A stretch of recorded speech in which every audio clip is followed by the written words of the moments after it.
नमस्कार, आपण पाहत आहात पुणे लाईव्ह न्यूज. पाहुयात दिवसभरातील ठळक घडामोडी. मद्याच्या नशेत वाहन चालवण्यास मज्जाव केल्याने एका तरुणाने मित्रावर बिअरच्या बाटलीने जीवघेणा हल्ला केला. त्याला प्रतिहल्ला म्हणून मित्रानेही तरुणावर बिअरच्या बाटलीने हल्ला केला. या प्रकरणात परस्पर विरोधात गुन्हे दाखल करण्यात आले आहेत. ही घटना रात्री 10:30 वाजण्याच्या सुमारास चाकण तालुका खेड येथे घडली. पहिल्या प्रकरणात नागेश चिम वय वर्ष 24 राहणार बालाजीनगर मेदनकरवाडी चाकण या तरुणाने चाकण दक्षिण पोलीस ठाण्यात फिर्याद दिली आहे. त्यानुसार सचिन आरेकर वय वर्ष 23 राहणार बालाजीनगर मेदनकरवाडी चाकण या तरुणाच्या विरोधात गुन्हा दाखल करण्यात आला असून तो सध्या रुग्णालयात दाखल आहे. फिर्यादी आणि आरोपी हे एकमेकांचे मित्र आहेत. घटनेच्या वेळी आरोपीने जास्त मद्यप्राशन केले होते, त्यामुळे फिर्यादीने त्याला तू मोटार चालवू नको असे सांगितले. त्याचा राग आल्याने आरोपीने तू मला सांगणारा कोण, तुला जिवंत सोडणार नाही अशी धमकी दिली आणि मोटारीमधील बिअरची बाटली काढून फिर्यादीच्या डोक्यात मारून त्यांना गंभीर दुखापत केली. याच्या परस्पर विरोधात जखमी तरुणाने फिर्याद दिली आहे. त्यानुसार नागेश बळीराम चिम याला पोलिसांनी अटक केली. हे मित्र एकत्र मद्यप्राशन केल्यानंतर जखमी तरुण आपले मोटार घेऊन जात असताना आरोपीने त्यांना हटकले. तुला मस्ती आली आहे का, तुला जिवंत सोडत नाही असे म्हणून आरोपीने हातातील बिअरची बाटली फिर्यादीच्या डोक्यात मारण्याचा प्रयत्न केला. फिर्यादीने डोके बाजूला केल्याने बाटली त्यांच्या उजव्या हाताच्या मनगटावर लागली. यामध्ये फिर्यादीच्या हाताची शीर तुटल्याने त्यांना गंभीर अवस्थेत खासगी रुग्णालयात दाखल करण्यात आले आहे. तर चाकण दक्षिण पोलीस अधिक तपास करत आहेत. 5 महिन्यापूर्वी मावळात गोळीबार झाला होता. या प्रकरणात अटकेतील चौघांविरुद्ध भारतीय न्याय संहिता कलम 111 प्रमाणे संघटित गुन्हेगारीचे कलमान्वये कारवाई करण्यात आली आहे. 8 सप्टेंबर 2025 रोजी झालेल्या या गुन्ह्यात आरोपी रणजित ओव्हाळ वय वर्ष 23, अभिजित ओव्हाळ वय वर्ष 24, प्रथम दिवे वय वर्ष 23, मूळ राहणार बदलापूर, हल्ली राहणार म्हाळुंगे इंगळे तालुका खेड यांना अटक करण्यात आली होती. तर गोळीबार करणारा मुख्य आरोपी सौरभ उर्फ धनु वाघमारे वय वर्ष 23 राहणार कुरकुंडी तालुका खेड हा फरार होता. पोलिसांनी त्यालाही अटक केली होती. पोलिसांनी आरोपी रणजितकडून गावठी पिस्तूल जप्त केले होते, तर दोषारोपपत्र न्यायालयामध्ये दाखल केले होते. या आरोपींचा आढावा घेतला असता त्यावर हा गुन्हा संघटितरित्या टोळीचे वर्चस्व वाढवणे तसेच पैशांसाठी केल्याचे समोर आले. त्यामुळे या गुन्ह्यात संघटित गुन्हेगारी कायद्यान्वये कलम वाढ व्हावी यासाठी पुणे ग्रामीणचे पोलीस अधीक्षक संदीप सिंह गिल यांना अहवाल सादर केला होता. यावरून गिल यांनी या कारवाईस मंजुरी दिली आहे. पुणे जिल्हा परिषदेवर राष्ट्रवादी काँग्रेसनं विक्रमी 51 जागा जिंकत पुन्हा एकदा आपले निर्विवाद वर्चस्व प्रस्थापित केलं. एकूण 73 गटांपैकी राष्ट्रवादीने 51 गट जिंकलेत, तर 13 पंचायत समित्यांपैकी राष्ट्रवादीने 8 पंचायत समित्या जिंकून जिल्हाही आपल्याच ताब्यात ठेवलाय. अजितदादा पवार यांच्या निधनानंतरची सहानुभूतीची लाट प्रत्यक्ष मतदानात जिल्ह्याच्या अनेक भागात दिसून आली. बारामती, इंदापूर, आंबेगाव, मुळशी, वेल्हा, पुरंदर, शिरूर, मावळ या पंचायत समित्या राष्ट्रवादी काँग्रेसनं जिंकल्या आहेत. दौंड, इंदापूर, मुळशी, भोर, वेल्हा, इंदापूर, मावळ या भागात दिवंगत उपमुख्यमंत्री अजित पवार यांच्या निधनामुळे निर्माण झालेल्या सहानुभूतीच्या लाटेमुळे राष्ट्रवादी काँग्रेसनं सत्ता मिळवली. मात्र याला अपवाद ठरला तो खेड तालुका. खेड तालुक्यातील 8 पैकी 5 जिल्हा परिषद गट आणि 16 पैकी 9 पंचायत समिती गणात शिवसेना उभाटा गट म्हणजेच आमदार बाबाजी काळे यांचे वर्चस्व सिद्ध झालंय. तालुक्यातील चाकण, आळंदी व राजगुरुनगर नगर परिषद निवडणुकीत विधानसभेला मदत करणाऱ्या सहकाऱ्यांची अडचण होऊ नये अशी भूमिका घेणाऱ्या आमदार बाबाजी काळे यांनी या जिल्हा परिषद व पंचायत समिती निवडणुकीत आपणच धुरंधर असल्याचं दाखवून दिलं. माजी आमदार दिलीप मोहिते पाटील यांच्या नेतृत्वाखाली राष्ट्रवादी काँग्रेसला जिल्हा परिषदेच्या अवघ्या 3 तर 16 पैकी केवळ 6 पंचायत समिती गणात यश मिळालंय. भाजप काँग्रेसला भोपळा तर शिवसेना शिंदे गटाला केवळ 1 पंचायत समितीची जागा मिळाली आहे. आमदार काळे यांच्या उमेदवारांच्या विजयाचा वारू तालुक्याच्या सर्वच भागात दिसून आला. खेड तालुक्यात जिल्हा परिषद आणि पंचायत समितीच्या काही गणातील काही निवडणुका लक्षवेधी ठरल्या. पाईट, आंबेठाण, पिंपळगाव, मरकळ आदी काही गटातील लढतींकडे तालुक्याचं लक्ष लागलं होतं. त्याचाच पुढील काही बातम्यांमध्ये थोडक्यात आढावा घेऊया. खेड तालुक्यातील सर्वात लक्षवेधी लढत पाईट आंबेठाण गटात होती. राष्ट्रवादी काँग्रेसचे माजी जिल्हा परिषद सदस्य शरद बुट्टे पाटील यांच्या पत्नी सुनीता बुट्टे पाटील यांच्या विरोधात आमदार बाबाजी काळे यांची बहीण राजश्री जैद उभ्या होत्या. 10व्या फेरी अखेर जैद 228 मतांनी पुढे होत्या. त्यामुळे प्रत्येक फेरी गणित उत्कंठ वाढत होती. मतमोजणी संपली तेव्हा बुट्टे पाटील अवघ्या 400 मतांनी विजयी झाल्या.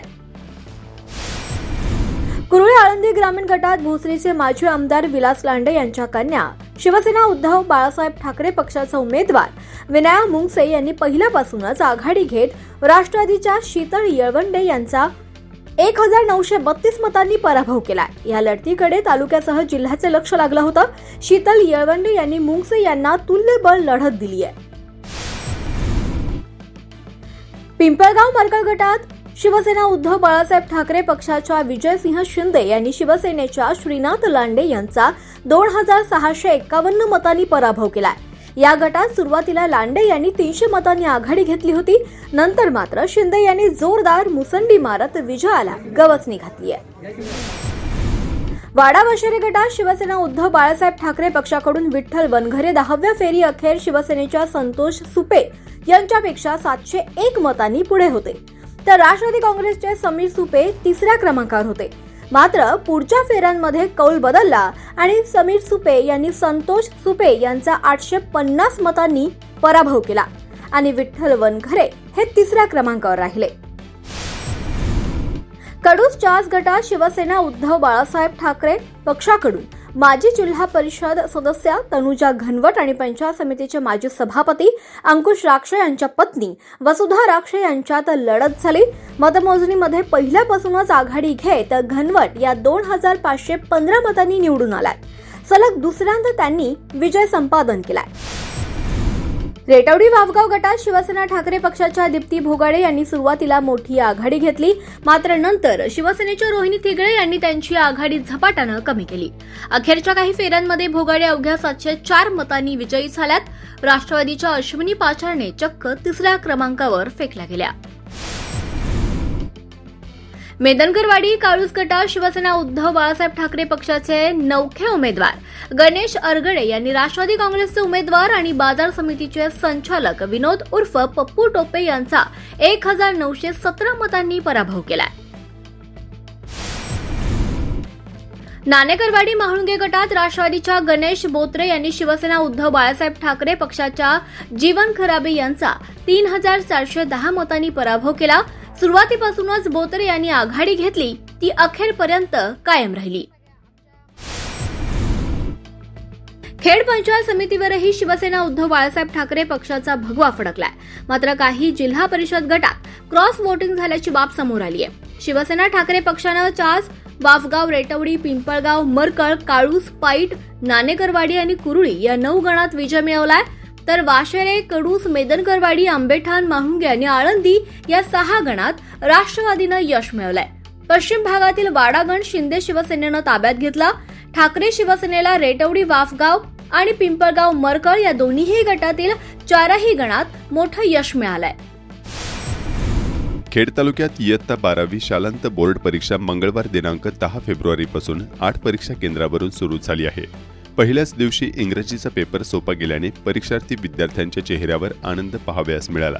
पहिल्या दिवशी 5824 विद्यार्थ्यांपैकी 63 विद्यार्थी गैरहजर राहिले, तर 5761 विद्यार्थ्यांनी परीक्षा दिल्याची माहिती परीक्षा कस्टोडियन तथा गटशिक्षण अधिकारी अमोल जंगले यांनी दिली। चाकणमधील श्री शिवाजी विद्या मंदिर तसेच स्वर्गीय आमदार सुरेशभाऊ गोरे ज्युनियर कॉलेज चाकण व तालुक्यात एकूण 8 केंद्रावर 12वी बोर्ड परीक्षेसाठी बसलेल्या विद्यार्थ्यांचे स्वागत करण्यात आले। स्वर्गीय आमदार सुरेशभाऊ गोरे ज्युनियर कॉलेज चाकण या केंद्रात तालुक्यातील 11 शाळांचे एकूण 498 विद्यार्थी बसले होते। यामध्ये स्वर्गीय आमदार सुरेशभाऊ गोरे ज्युनियर कॉलेज चाकण, भामचंद्र विद्यालय भांबोली, सीतामाई पाटोळे ज्युनियर कॉलेज चाकण, श्री शिवाजी विद्या मंदिर टेक्निकल कॉलेज चाकण, बाबूराव पवार विद्यालय बिरदवडी, नवचैतन्य विद्यालय काळूस, मॉडर्न हायस्कूल भोसे, भागुबाई पिंगळे नवसह्याद्री विद्यालय चाकण, सुभाषचंद्र विद्यालय बहुळ, श्री शिवाजी विद्यालय Shel Pimpalgaon, Priyadarshani English medium school Waki या शाळांमधील विद्यार्थी परीक्षेसाठी बसले आहेत। स्वर्गीय गुलाबराव गोरे शिक्षण संस्थेचे अध्यक्ष विकासभाऊ गोरे यांनी विद्यार्थ्यांचे स्वागत केले। चाकणमध्ये प्राचार्य अनिल ठुबे, उपप्राचार्य सुनील कुलकर्णी आणि शिक्षकांनी परीक्षार्थी विद्यार्थ्यांचे स्वागत केले। आळंदी इंद्रायणी नदीकाठच्या गावातील सांडपाणी तसेच कारखान्यातील रसायनयुक्त सांडपाण्यावर कोणतीही प्रक्रिया न करता ते सांडपाणी थेट इंद्रायणी नदीपात्रात सोडले जाते। यामुळे इंद्रायणी नदी वारंवार फेसाळत आहे। 2 जानेवारी ते 10 फेब्रुवारी या कालावधीमध्ये कमी जास्त प्रमाणात सातत्याने इंद्रायणी नदी जलप्रदूषणामुळे फेसाळत आहे। खेड तालुक्यात उद्धव ठाकरे शिवसेना पक्षाच्या वतीने जिल्हा परिषदेच्या निवडणुकीत नवनिर्वाचित 5 जिल्हा परिषद सदस्य आणि 9 पंचायत समिती सदस्यांनी तालुक्यातील जनतेची कामे करून शासकीय योजना पोहोचवून पारदर्शक कारभार करतील असा विश्वास खेडचे आमदार बाबाजी काळे यांनी व्यक्त केला आहे. खेड तालुक्यात पंचायत समितीवर एकहाती सत्ता आल्यानं शिवसैनिकांनी जल्लोष केला आहे. शिवसेना उद्धव ठाकरे पक्षाच्या विजयी झालेल्या जिल्हा परिषद आणि पंचायत समिती सदस्यांचा आमदार काळे यांनी सत्कार केला. या प्रसंगी नवनिर्वाचित सदस्य, उपजिल्हा प्रमुख शिवाजी वरपे, तालुका प्रमुख रामदास धनवटे आदींसह शिवसेनेचे पदाधिकारी आणि शिवसैनिक उपस्थित होते. यावेळी बोलताना आमदार काळे काय म्हणालेत पाहूयात. नमस्कार. पहिलं आपल्या खेड आळंदी विधानसभा मतदारसंघातील सर्व मतदार बंधू भगिनींचे पहिल्यांदा शिवसेना उद्धव बाळासाहेब ठाकरे पक्ष असतील, सहयोगी सहकार्य करणारे आम्हाला सर्व पक्ष असतील, सर्व ज्यांनी सहकार्य केलं त्यांच्या माध्यमातून प्रथमतः जनतेचे मी आभार मानतो. आभार मानत असताना खऱ्या अर्थानं आम्ही 8 जिल्हा परिषद उमेदवार आणि 16 पंचायत समितीचे उमेदवार आपल्या प्रत्येक गणात आणि गटात उभे केले होते. जनतेने उत्स्फूर्त असा प्रतिसाद त्या ठिकाणी दिला. सर्व 8ही जिल्हा परिषद उमेदवार आणि 16 पंचायत समितीचे उमेदवार हे सक्षम होते, अनुभवी होते, सुशिक्षित होते, सर्व बाजूनी परिपूर्ण होते. निवडणूक ही लढाई असते आणि लोकशाही मार्गाने निवडणूक लढण्याचं काम खऱ्या अर्थानं पक्षाच्या आणि आमदार म्हणून माझ्या नेतृत्वाखाली सर्वांनी अत्यंत प्रामाणिकपणे केलेलं आहे. त्यामुळं उमेदवारांच्या बाबतीत आमची कोणतीही अडचण नव्हती. त्यांच्यावर आम्ही विश्वास टाकला, त्यांनी आमच्यावर विश्वास टाकला, मतदारावर विश्वास टाकला. हे सर्व होत असताना जय पराजय हा होतच असतो. परंतु या मतदान प्रक्रियेमध्ये आमच्यापैकी 3 जिल्हा परिषद सदस्यांना अपयश आलं. एक गटामध्ये तर निसटता पराभव 400 मतांनी म्हणजे 399 मतांनी म्हणजे 200च मतं हवी होती. परंतु त्या ठिकाणी समोरच्यांनी केलेल्या नौटंकीमुळं अचानकपणे त्या ठिकाणी तो पराभवाला सामोरं जावं लागलं. 2 उमेदवार सुद्धा इतर थोड्या मतांनी फरकाने गेले. त्यामुळं जिल्हा परिषदचे 8चे 8 उमेदवार येतील अशी परिस्थिती होती. परंतु तरी सुद्धा जनतेचे आभार मानतो की 5 जिल्हा परिषद सदस्य अत्यंत मताधिक्यानं आपण निवडून दिले. त्याबद्दल पुन्हा एकदा जनतेचे आभार मानतो. पंचायत समितीच्या संदर्भात 1 जागा वगळता 15 जागांवर मशाल चिन्हावरचे सर्व उमेदवार प्रथम काही फेऱ्यांमध्ये आघाडीवर होते. काही घडामोडीमध्ये त्या ठिकाणी मागं पुढं होत 9 जिल्हा पंचायत समिती सदस्य हे मोठ्या मताधिक्यानं त्या ठिकाणी निवडून आले. एक आंबेठाण गणातील पंचायत समिती रोहिणी पडवळ या केवळ 16 मतांनी पडल्या, म्हणजे त्यांना फक्त 8 मतं हवी होती. एक सर्वसामान्य शिवसैनिक, त्याची कोणतीही आर्थिक परिस्थिती नसताना सुद्धा फक्त एक सच्चा शिवसैनिक म्हणून तो सगळ्या जनतेच्या जीवावर लढला. जनतेने त्याला आशीर्वाद दिले. परंतु 8 मतांनी त्यांचा पराभव झाला. इतरही जे पंचायत समिती उमेदवार अपयशी झाले त्यामध्ये सुद्धा अशाच घडामोडी झाल्या. त्यांनाही पराभवाला सामोरं जावं लागलं. परंतु मी असेल, पक्ष संघटनेचे सर्व मंडळी असतील, ज्यांनी आपल्याला सहकार्य केलं त्यांच्या सर्वांचा विचार घेऊन ज्यांना अपयश आलं त्यांना सुद्धा कुठंतरी पुनर्वसन वेगवेगळ्या पदाच्या माध्यमातून येत्या जवळच्याच कालावधीमध्ये केलं जाणार आहे. हे सर्व होत असताना ज्यांनी माघारी घेतलेले आहेत आणि पक्षावर विश्वास ठेवला आणि निवडणूक प्रक्रियेमध्ये माघार घेतल्याच्या नंतर सुद्धा बहुतांशी लोकांनी मदत केली, त्या लोकांना सुद्धा पक्षामध्ये वेगवेगळ्या माध्यमातून किंवा पदाच्या माध्यमातून न्याय देण्याचा प्रयत्न आमचा ठरलेला आहे. हे सर्व होत असताना खऱ्या अर्थानं जिल्हा परिषदमध्ये कारभार करताना एकजुटीनं जशाच तसं कामकाज करण्यासाठी 5ही जिल्हा परिषदेचे सदस्य जे निवडून आलेत ते अनुभवी, सक्षम आहेत. ते नक्की आपल्या तालुक्याच्या फक्त 5 गटासाठीच नाही तर इतरही 3 गटासाठी, 8ही गटासाठी ते काम करणार आहेत. पंचायत समितीचे सभापती आणि उपसभापती हे महिला पंचायत समिती उमेदवार आहेत. त्यांच्यातून टप्प्याटप्प्यानं 5 वर्षामध्ये तशी विभागणी करून त्या ठिकाणी मागं पुढं सर्वांचा विचार घेऊन सभापती होणार आहेत. उपसभापती पुरुषाच्या जागेवर त्या ठिकाणी त्यांनाही सर्वांचा विचार घेऊन या ठिकाणी निर्णय घेतला जाईल. आमदार म्हणून मी आदेश न करता सूचना आणि सहकार्याची भूमिका माझी संपूर्ण जिल्हा परिषद आणि पंचायत समिती सदस्यांना राहणार आहे. पक्ष संघटनेच्या माध्यमातून ज्यावेळेस शिवसेनेमध्ये संघटना पहिली आणि लोकप्रतिनिधी दुसरा हे तत्व मी पहिल्यापासून बाळगलेलं आहे. त्यामुळं पक्ष संघटनेच्या माध्यमातून तालुका प्रमुख, जिल्हा प्रमुख, उपजिल्हा प्रमुख, युवा सेना, संलग्न संघटना यांचा आदेश पहिल्यांदा या ठिकाणी माझ्यासहित सर्वांना पाळावा लागेल. त्या भूमिकेतून या ठिकाणी इतरही काही मंडळींनी आपल्याला मदत केली आहे, त्यांचा विचार त्यामध्ये घेतला जाईल आणि त्या भूमिकेतून सर्वांनी पंचायत समिती सभापती, उपसभापती आपल्या 9 सदस्यांना बरोबर घेऊन या ठिकाणी सभागृहामध्ये कामकाज करणार आहेत. प्रशासकीय कामाचे अनुभव असणारे सर्व उमेदवार असल्यामुळं, सदस्य असल्यामुळं पंचायत समितीचा कारभार सुद्धा अत्यंत स्वच्छ पद्धतीने करण्यात येईल. प्रथम त्यांचं कामकाज पंचायत समितीची उर्वरित इमारत पूर्ण करून वर्षभराच्या आत त्या इमारतीमध्ये सर्व प्रशासकीय कारभार चालवण्याचा त्यांचा प्रयत्न राहील. आपापल्या भागामध्ये वैयक्तिक लाभापासून आजपर्यंत प्रशासकांनी केलेल्या कामकाजाची सर्व यापूर्वीची 3 वर्षाची माहिती घेऊन त्यांनी प्रशासकांनी सुद्धा काय कामकाज केले, त्यामध्ये काही त्रुटी आहेत का, काही नियमबाह्य काम केलेलं आहे का, हे सगळं पाहून प्रथमतः त्यांच्या कामाला सुरुवात होणार आहे.